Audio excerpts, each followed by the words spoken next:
good morning or afternoon or whatever it is. Hola, ¿qué tal? Good? Okay, good. Few people still coming in, so before I get to talking about declarative design, well, I'll quickly talk about something else that Carmen touched on there, which is music. And what I'd like to talk about is two different approaches to music, or two different approaches to musical composition. So on the one hand, you got somebody like this, Wolfgang Amadeus Mozart, the classical composer.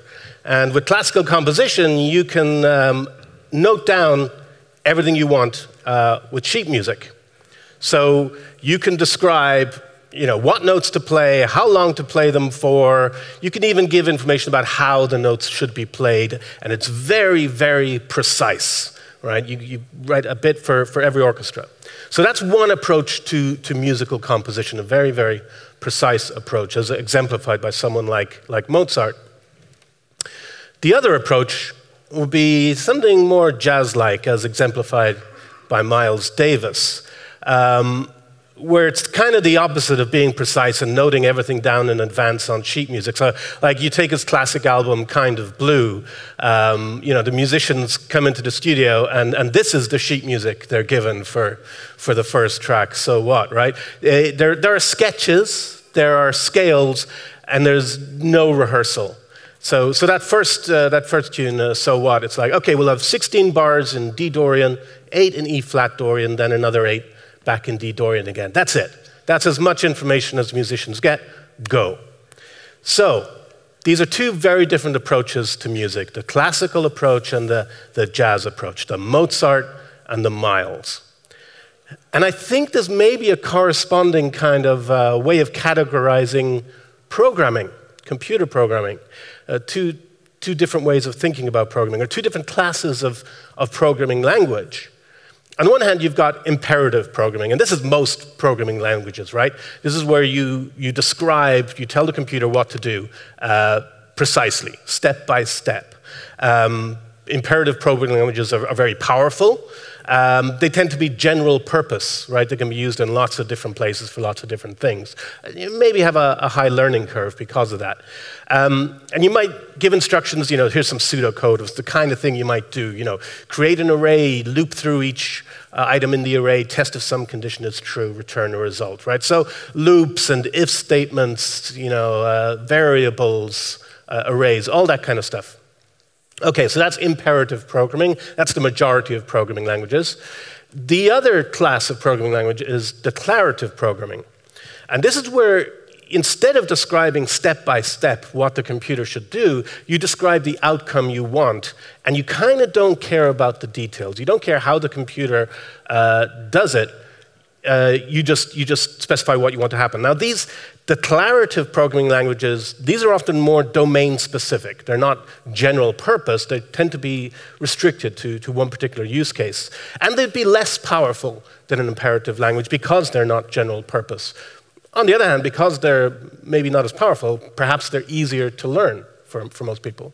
So a classic example of a declarative programming language would be structured query language, or SQL, or SQL, right? Where you might say, almost in plain language, select some items from a table in a database where some condition is true. Now, behind the scenes, the database engine might be creating an array of items and looping through each one and checking if a condition is true, but you don't care about that in a declarative language. You just describe what you want to happen.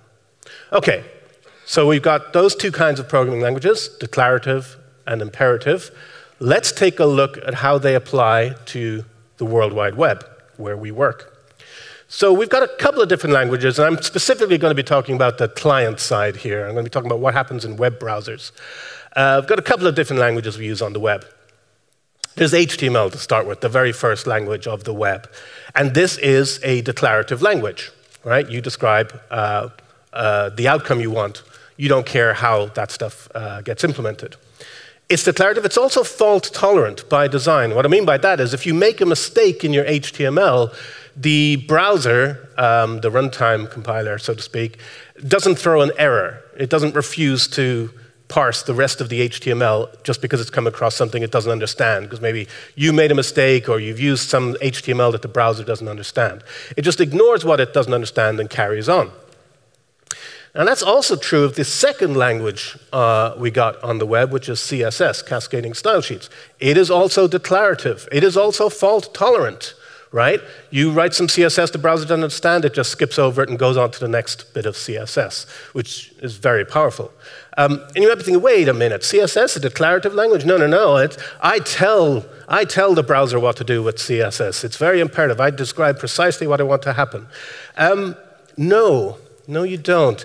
It's worth remembering, this is something Eric Meyer said that's always struck with me, is every line of CSS you write is a suggestion to the browser, right?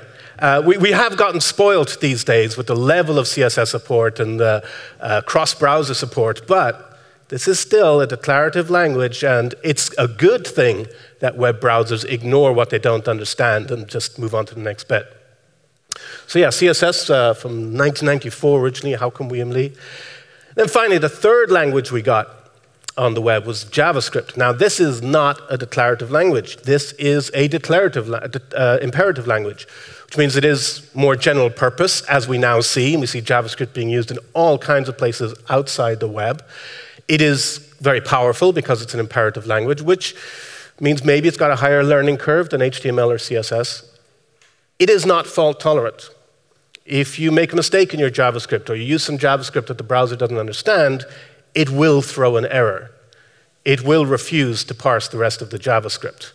That's quite a big difference. So these are the languages we have on the web. In order of use, I would say, HTML, CSS, and JavaScript. When I build websites, I kind of try to follow the building of the web itself by using first HTML, then layering on the CSS for presentation, and then finally reaching for the JavaScript when I need that powerful language. So 2 declarative languages and 1 imperative language. And the 2 declarative languages happen to be fault tolerant, and the 1 imperative language is not fault tolerant. All right, so in the world of programming, we have these 2 ways of thinking, or these 2 categories of programming language, declarative and imperative. And maybe more important than these languages themselves is I think there's 2 different kinds of mindset embodied in the languages. I think it's possible to have a declarative mindset or more of an imperative mindset. And the kind of mindset you have will probably influence the kind of languages you're drawn to, which languages make most sense for you, which languages kind of click for you. So you can make that choice about which route to go down on the web. Do I want to go down more of a declarative route or more of an imperative route? So let's take an example. Let's say you're building a component that is a button. And if you are more of the imperative mindset, you might have a little bit of declarative in there, of maybe using a div or a span, and then you build everything you need from scratch using JavaScript, a powerful general-purpose programming language. You have to remember to make it keyboard accessible. You're going to have to remember to make sure it's got all the right ARIA stuff in there. So it's all these things you need to do if you go down the imperative route. Or if you're more of the declarative mindset, you just use a button element. Now, I know which route I would choose because I'm lazy. I like the look of the really simple, small declarative example. But that also kind of speaks to my mindset. The way I think is maybe more declarative, and I only reach for the powerful imperative layer when I have to. I kind of have this philosophy around using JavaScript in the browser. And again, I have to emphasize, I'm not talking about JavaScript on the server, do what you like there. I'm talking about in web browsers. JavaScript should only do what only JavaScript can do. So if there is some way of doing it, in HTML or in CSS, I'm going to reach for that. This is basically just expressing a design principle underpinning the web itself called the principle of least power. You kind of reach for the least powerful programming language.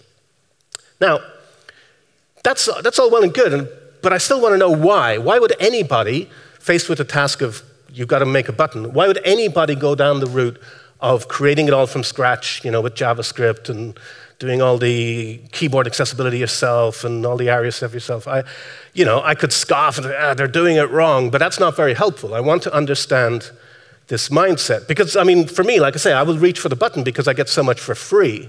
There's some free styling thrown in, but I can get rid of that if I don't like it. It works with a keyboard by default, right? It's in the tab order. So the browser gives you all the styling and behavior for free. Why invent from scratch? I think what it comes down to is control, a desire for control. And that's kind of what's at the heart of the imperative mindset, I think.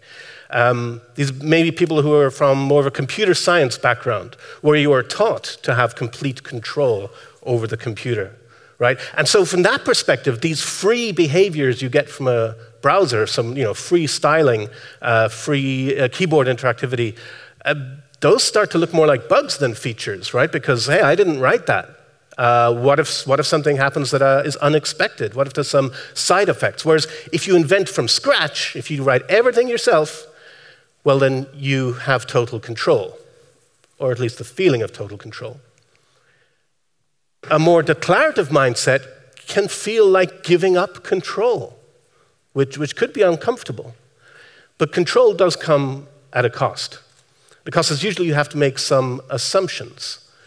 We heard a lot yesterday from Stephanie about avoiding assumptions, and I would say a declarative mindset is all about avoiding assumptions or questioning assumptions or looking for where are the places where I might be making an unwarranted assumption. So let's take an example here, and I'm going to show you an example in a declarative language, CSS, but how you could still have an imperative or declarative mindset even in that language. So we'll stick with our friend, the button. Let's say I've got some CSS like this for styling a button, and this is perfectly fine CSS. This does the job. But when I say font size 16 pixels, is that actually what I mean? Or am I trying to say here the default browser font size, which 99% of the time is 16 pixels. But it's still an assumption to say 16 pixels if what I actually mean is the default browser font size. So maybe something like 1 rem is more appropriate there, because then if the user changes their default browser font size, the design will scale accordingly. So now I've removed one assumption. When I say padding left in the button, do I actually mean padding left? Or do I mean the padding at the start of the text? Now, again, if we're talking about English or Spanish or some other right-to-left language, then padding left is the padding at the start of the text. But there's an assumption in there. And I can remove that assumption by using a logical property, like padding inline start. Now I am more explicitly saying the padding where the text begins should be 1 rem. Right? Like most of the time, that will be the same as saying padding left. And even if you have no plans to translate your interface into left to right language, your users might choose to do that. So if you've baked some assumptions in there, that's gonna catch you out. So avoid that. Now, we can go further and say, okay, do I really want this button to be the same size on every single screen? Is it always the default browser? Maybe it could evolve to be, related to the width of the screen. So I might use calc here to make it, related not just to the default browser font size, but also the viewport width, right? Some percentage of the viewport width. You'll notice I'm not just using viewport width here. If you do that, then the user can't resize the text at all. So it's always a good idea to use a mixture whenever you're setting font sizes with any kind of viewport units. I could use media queries to do this and write a whole lot of media queries, but this is like one little line and it always scales. But at this point, maybe I'm giving up a bit too much control. Maybe actually I'm going to rein it in a little here and say, well, yes, I want it to scale and have this mixture of half a rem and 0.66 viewport units, but I don't ever want it to go below that 16 pixel, 1 rem default browser font size, and I don't ever want it to go above 1.5 rems, right? So now I'm kind of setting the boundaries. I'm saying, yes, I want it to scale and be related to the viewport, but within these boundary conditions. I've set a minimum and a maximum and that fluid one in between. And you notice you don't even need to use the calc function for the fluid bit in between. Now, the truth is I probably wouldn't do this on a button element. I'd probably do this on the whole interface. I'd probably want the whole interface to be fluid like this, but within boundaries, still knowing it's never going to go below a certain value, never going to go above a certain value. That's what I've done on my own website, where the whole interface kind of just moves in relation to the viewport, but always staying within these boundary conditions. And yes, I have given up some control here. If you were to ask me, okay, so what is the font size when the screen is 1200 pixels wide? And my answer is, I don't know. I don't know, but I know it's going to look good, because I'm thinking more in terms of ratios and proportions than specific sizes. Now, if this idea of fluid typography, of fluid spacing is interesting to you, highly encourage you to check out Utopia. Full disclosure, this is a project that started life at Clearleft. There's a designer, James Gilead, and developer Tris Mudford. But it is all about kind of taking responsive design to the next level with the fluid typography, fluid spacing, using ratios rather than thinking in fixed sizes. So, you know, for small screens, you might want to use one ratio, maybe a ratio of 1.2. On the larger screens, maybe that ratio should increase, 1.33. And there's a lot of calculations to do there to figure all that out. And you know what? We shouldn't be doing those calculations. That's not for humans to do. Maybe we design the boundary conditions. We design the minimum and the maximum. A human does that. And then you hand over to a computer to do the calculations, because that's what computers are good at. You know, I like this idea, you know, the humans doing what they're good at, machines doing what they're good at, and complementing one another. It's like, you know, when Steve Jobs talked about computers as being like a bicycle for the mind, maybe CSS can be like a bicycle for design, right? The two working together. And in CSS now, we have a whole bunch of ways of defining these kind of boundary conditions, these functions, effectively, that opens up whole new opportunities for design, where we can set the outer boundaries, let the computer figure out the calculations in the middle. Someone who's really looked into the possibilities that's opened up by what we can do now in CSS is Jen Simmons. And she calls this intrinsic web design. You know, really going with what browsers can do. She's got a YouTube channel called Layoutland, well worth checking out to see the possibilities.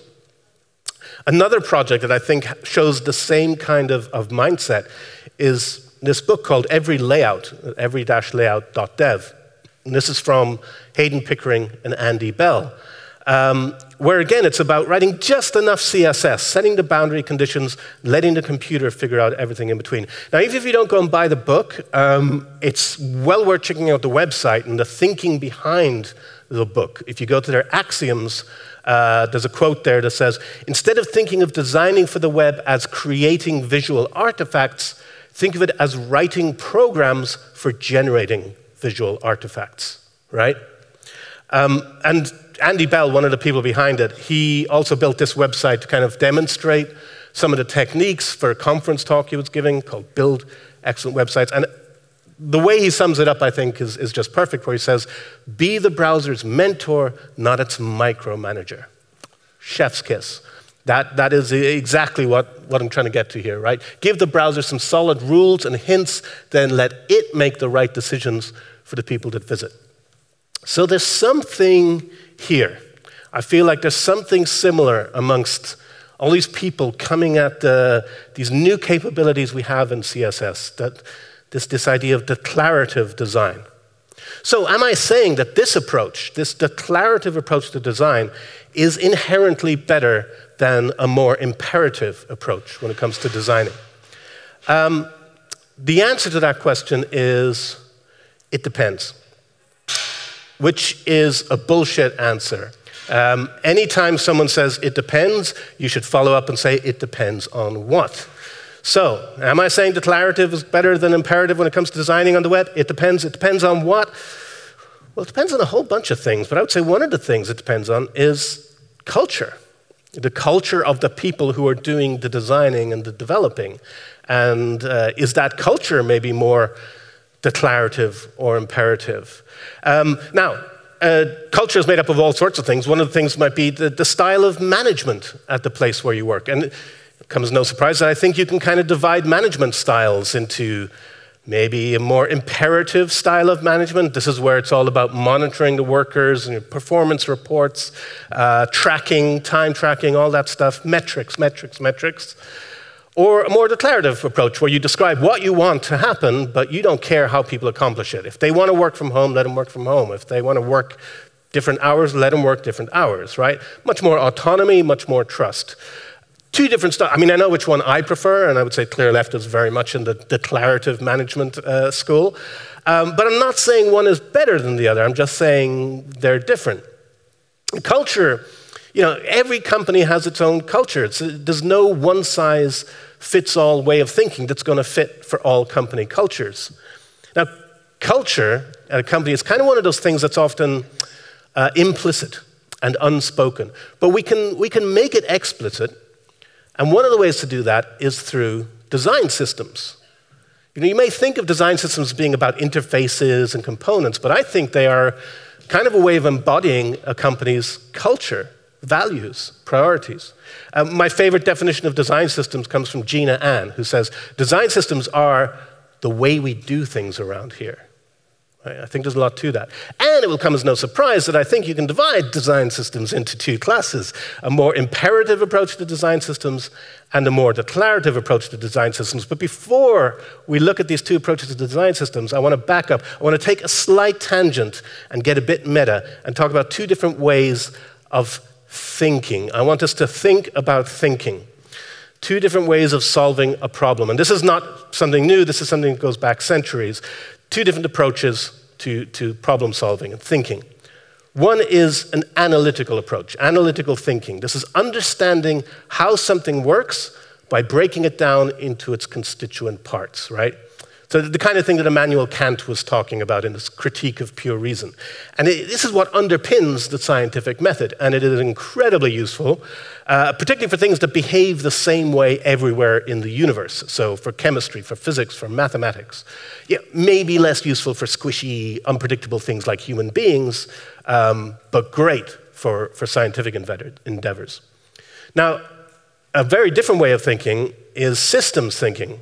This is where you understand the parts by looking at the whole, right? So to be very crude about it, you could say that analytical thinking is all about zooming in, and systems thinking is all about zooming out, okay?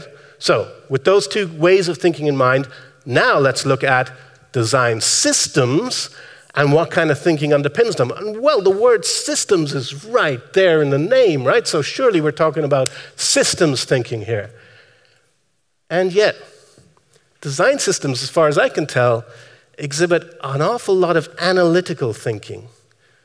Interface inventories where you break things down into their constituent parts, their atoms, their molecules, right? Maybe there's another way. So one final example, we'll stick with our friend, the button. Let's say I've got an interface that has a whole bunch of different kinds of buttons, different colors and stuff, but it's all of the same kind of style, because this is a design system here. How would I communicate this in my design system? How would I document the different button styles? Now, one way would be to document the actual values. Here are them. Maybe these are in design tokens. These are the color values for the background colors, the top border, the bottom border, the left border, and so on.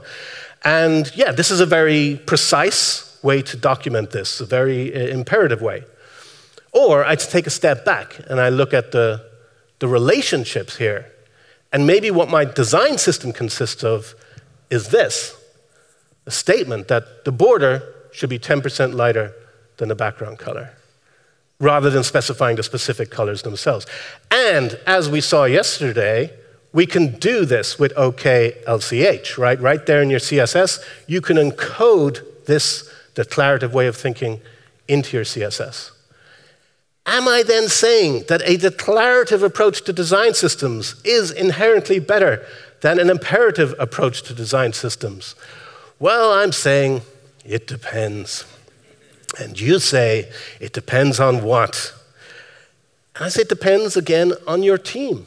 It depends on their background, on their mindset. You know, when I hear someone say something like, design systems stifle my creativity, what I'm hearing there is probably a declarative designer being forced to use a very imperative design system. But for someone who would have more of an imperative background, maybe that computer science background, they want those color values. You know, don't make me think. Don't give me ratios and 10% lighter than, you know, just give me the values, right? So it totally depends on your team. You know, I compared composers, right, Mozart and Miles, but compare their teams as well, right? Classical musicians are trained to sight read. It's a superpower. Like, you put sheet music in front of them, they can play it, they might have never heard the music before. That's absolutely amazing. Jazz musicians are trained to improvise, and that's their superpower. You know, but if Miles Davis tried to record Kind of Blue with classical musicians, I don't think it would have worked out so well. I don't think it would have fit. So, I'm not saying declarative design is necessarily better than an imperative approach. I'm saying it depends. It depends on your team, depends on your company culture. But there's one last thing I think this question depends on, whether to go declarative or imperative. And it depends on the medium you're working with. Maybe one approach is better for some kinds of mediums than others. So if you're working in a fairly tightly defined medium like print within the confines of a page, or native apps, or some other kind of OS-specific piece of software where you do actually know where something's going to end up and you've got quite a bit of control, yeah, maybe the Mozart approach is the way to go, right? You can be quite specific, quite imperative. But I'm not sure that's going to work too well on the World Wide Web. I don't think we have that level of control. We might wish for it, but the web is kind of unpredictable and chaotic, and that's good. Just think on the web, you need to be more Miles, right? You know, we've tried to do this before. We've tried to control the web. I remember when I first started making websites, we're like, well, let's make all our websites 640 pixels wide. And then a few years later, it was 800 pixels wide. And then it was, 1,024 pixels wide. And all of this was like trying to get that feeling of control, but it was an illusion of control. You know, people were using whatever sizes they wanted, and as much as we pretend there was one specific screen size, there wasn't. We had this consensual hallucination. And that doesn't work so well on the web. To paraphrase the senator from Alderaan, the more you tighten your grip, the more the World Wide Web slips through your fingers. Now, people have been trying to argue for a more webby, declarative way of thinking for quite a while. I mean, back in 2000, John Alsop wrote this amazing article on List Apart called A Tao of Web Design. Has anybody read A Tao of Web Design? A few people, a few old people like me. Okay. I highly encourage reading this. You might think, well, I'm not going to get anything out of a 23-year-old article, right? But actually, what it contains is still very, very relevant today. It's asking us to reject assumptions about devices, about browsers, about networks, about people. Because you don't have control over how people access the web, and that's okay. 10 years after John published The Tao of Web Design and A List Apart, Ethan Marcotte came along and published Responsive Web Design. And the first thing he did was he referenced John Alsop's article from 10 years previously because he was building on the same ideas of rejecting assumptions and going with the flow. So here we are, more than 10 years after this.